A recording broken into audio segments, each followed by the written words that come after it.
Hello student. मैं Ramesh Kumar, government college Jayal, assistant professor zoology.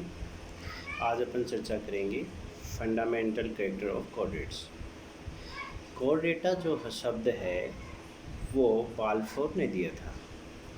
Balfour ने जो कोऑर्डिनेटा शब्द दिया है, इसका ग्रीक में अर्थ होता है, कॉर्ड का मतलब होता है एक मोटी रस्सी, और एटा का अर्थ है रखना, अर्थात मोटी रस्सी युक्त जंतु। मोटी रस्सी जिन जंतुओं के बीच में पाई जाती है और वो उसको अपन नोटोकॉर्ड कहते हैं। ऐसे जंतु कॉर्डेट्स होते हैं। कॉर्डेटा के मुख्य कोऑर्डिनेटा के मुख्य लक्षण हैं जिनके आधार पर अपन इनको कोऑर्डिनेटा में रखते हैं, वो चार मुख्य इनके फंडामेंटल जो लक्षण होते हैं, मूलभूत जो लक्षण हैं वो हैं। उसमें पहला जो है वो है नोटोकॉर्ड। दूसरा है एक नर्व कॉर्ड, जैसे ये नोटोकॉर्ड है शरीर के ऊपर, नोटोकॉर्ड। फिर दूसरा जो मेन लक्षण आता है वो डोर्सल होलो नर्व कॉर्ड। तीसरा फेरिंजियल स्लिट्स आती हैं। चौथा है पोस्ट एनल टेल्स आता है। पहला अपन पढ़ते हैं नोटोकॉर्ड। तो कोऑर्डिनेटा में जो नोटोकॉर्ड जो पाई जाती है वो एक फ्लेक्सिबल और रोड लाइक संरचना होती है जो भ्रूणीय अवस्था के अंदर प्रत्येक जंतु के अंदर मिलती है।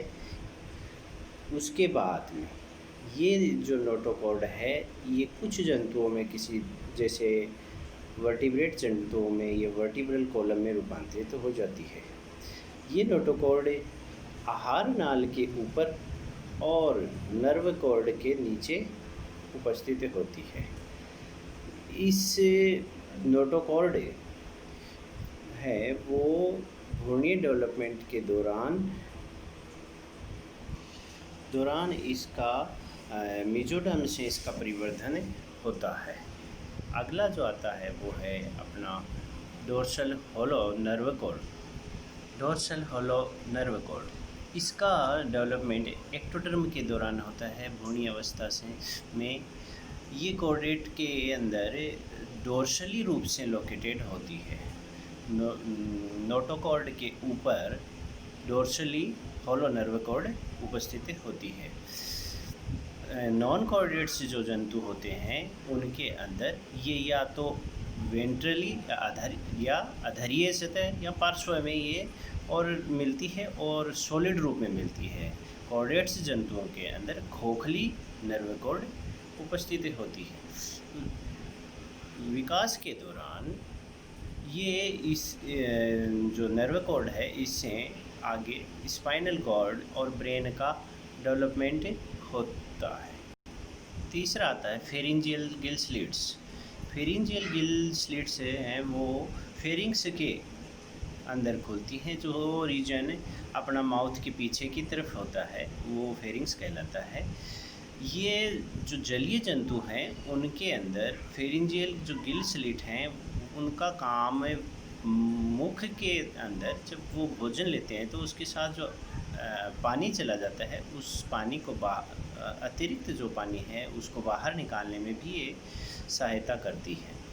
कुछ इनवर्टिब्रेट्स जो कॉर्डेट्स हैं उनके अंदर ये फेरिंजियल गिल स्लिट हैं वो फिल्टर का रूप में भी कार्य करती हैं।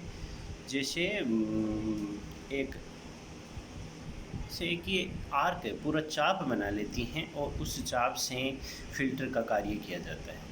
कुछ जो स्थलीय एनिमल्स हैं जैसे मेमल्स हैं, बर्ड्स हैं, उनके अंदर भ्रूणीय अवस्था में ये वेल डेवलप है, लेकिन बाद में ये फेरिंजियल गिल स्लिट है जब फेफड़े बन जाते हैं तो उसके बाद में इनका कोई रोल नहीं रहता है।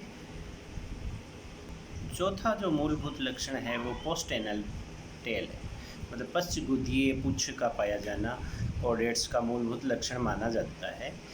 इसके क्या है कि ये जो लक्षण है ये पहले कुछ वैज्ञानिक इसे नहीं मानते थे, लेकिन ये भी अधिकांश क्या सभी जंतुओं में ये लक्षण पाया जाता है।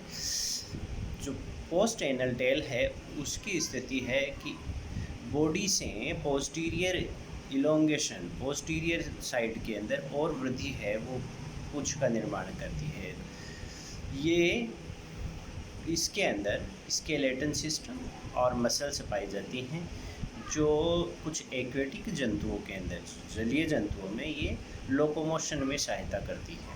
कुछ स्थलीय जंतुओं में ये है पुच्छ उनके बैलेंस बनाने में, जैसे कंगारू है, गिलहरी है, इनके अंदर बैलेंस बनाती है और सिग्नलिंग का कार्य करती है। जब कोई उनको खतरे का आभास होता है तो सिग्नलिंग के दौरान कुछ जंतु हैं वो अपनी पुच्छ के द्वारा दूसरे जंतुओं तक सिग्नल का ट्रांसमिशन करते हैं। इस प्रकार से ये जो चौथा लक्षण है वो जो उच्च कोऑर्डिनेट जंतु हैं, जैसे मेन है, एप्स हैं, इनके अंदर एम्ब्रियोनिक डेवलपमेंट के दौरान, भ्रूणीय परिवर्धन के दौरान तो ये उपस्थित है, लेकिन एडल्ट के अंदर यह वेस्टिजियल रूप से पाई जाती है।